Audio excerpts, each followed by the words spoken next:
Hi guys, it's Didi here, and in today's video we're going to talk about something that has such an impact on the healthy emotional development of our children. We are going to talk about praise. Is it necessary? Is there a right or wrong way of doing praise? And how we can support the development of confidence and self-esteem in our children through using praise. We parents often praise our children coming from a very good place of intention. We think that we are going to help them become more confident by supporting them, by telling the words that we are telling, but most often we are not aware of that the message that we deliver may not have the same impact as we think that it will have. Research shows that praise can be very effective and very helpful. However, it really matters what are the words that we use when we praise our children. Praise generally can be divided into two categories, and the first one is the one that we parents use more often. It is called evaluative praise, and includes praise given to children in words such as "you've been doing great," "you're fantastic," "magnificent," "awesome," "you're a good boy," "you're a good girl," "well done." And these are messages that sounds like a positive statement, but in fact they are a judgmental, because this is the opinion of the person who is giving the praise. The problem with this sort of praise is that children from very early on, from the age of 3 onwards, they can feel that this praise is not really sincere. It is used in the forms of superlatives. Quite often parents will say, "Oh my God, you're so awesome, you've cleaned your room." And the child knows that he's not that awesome by cleaning their room. We overuse the words and to use it for any sorts of situations, so in time children stop even hearing it. And this praise does not really boost the cooperation and the confidence of our children. Also, it can trigger for certain kids the desire to do something perfectly. So it can trigger perfectionism. They crave and they want more and more praise. They want to please the parent who is saying these words, or the teacher in that matter. And because they're craving more praise, they're doing more of the things that they know will earn them some of these superlatives. This praise as well is very generic, it's not specific. If you say to your children, "Oh, I can see you're playing so beautifully," it doesn't really mean much to a child when they hear that. And an alternative to this praise is the thing that we're going to talk to most about today. The other praise that it's more effective for children is called descriptive praise. And as you can guess from the name, by descriptive praise we mean a praise that gives a description of what the child does. The main element in it is that you're stating facts. You state the things as they are. For example, the way you give a descriptive praise is to be very specific about the actions of your child. When you see them, let's say, eating on the table with really good manners or chewing with closed mouths, you just say that. "Oh, I can see you chewing with your mouth closed." If you see them putting their dishes away, you say, "I can see that you put your bowl into the sink." If you see their room to be nice and tidy, you see, "I can see that you lined up all your books on the shelves, that you put all your toys together." It's really a matter of fact, stating the facts as they are, but being very specific about what you see. In that case, for example, if you see children playing together, let's say siblings, and you see them being nice to each other, instead of saying, "Oh, you've been playing so beautifully, good boy, good girl," you would say, "I can see that you're sharing with your sister and you're smiling at her and you're looking at her. I can see you're giving her a hug." So you are stating the things as they are. Descriptive praise is really much more beneficial for children because, first of all, they hear specifically what they're praised for. Second, because it doesn't work on their desire to please other people. They work with their own judgments of whether they've done a good job or not done a good job.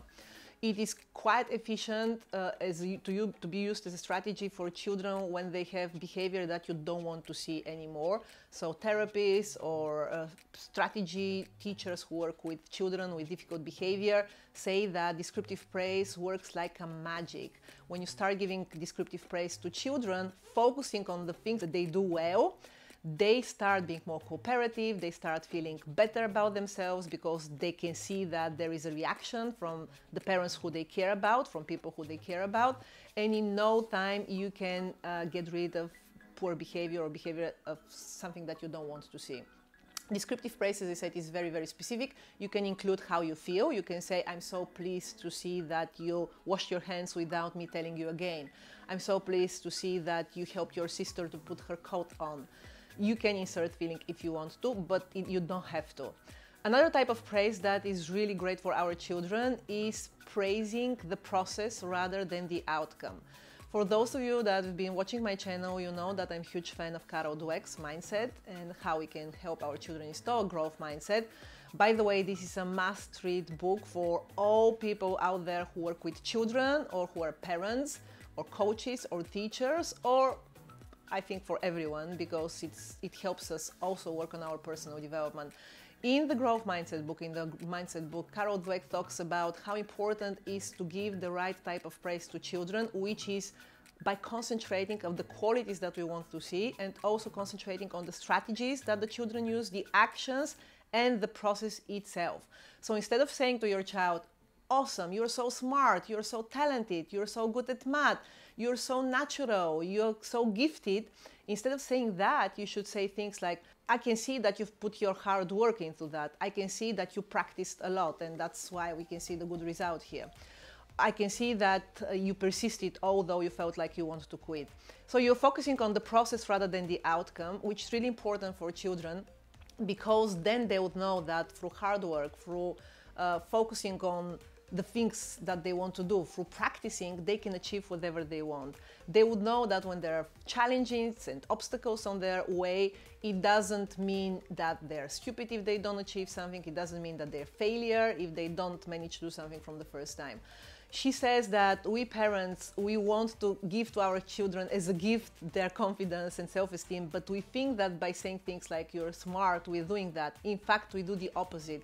Giving that praise does not help children to build a self-confidence and self-esteem. It does the opposite because they think, oh, I've been told that I'm too smart. I've been doing these things. I'm apparently smart. I'm not going to try hard for something else because I may lose the belief that I'm smart. If I try something that is challenging, much harder than the thing that I'm doing now, I'm not going to be smart and people will find out that I'm not smart enough. You can read in the book lots of examples. It's not only her observations. She's done extensive research with children where she would give them different sorts of puzzles and she would see how children who are given the praise of you are so smart, you're natural, operate versus children who are given the praise in terms of the process. This is also very similar to the Montessorian belief, and I did not know that before I dived into the Montessori, but now I can see how well and nicely fit into my belief of what a good support of emotional healthy development of the child would be. Montessori believed that by creating a favorable environment, by removing yourself, becoming an observer and facilitator rather than someone who is interfering with the child all the time, you are allowing the child to develop their own interest towards things. You are valuing their work, but you let them make their own judgment through the quality of the work that they do. An example is when a child is drawing something, you, instead of saying, you're such an amazing artist, I love your picture, you say, I can see that you've chose really interesting colors to paint the sky. I can see that you've decided to do this train, these colors. Can you tell me why? So it's very much invitation for the child, but you are recognizing what you saw without any evaluation. That's the important part. There is no judgment and no evaluation, giving your own opinion. In a way, the child then does not depend on receiving praise from people in authority. So if you feel stuck and if you don't know how to do praise, then it's much better to keep quiet, or to say thank you, or to say things like, I can see that you finished your work now. As you can see in the Montessorian world, praising the process or being descriptive, just saying the things that you are very similar to what we've been talking about, descriptive praise.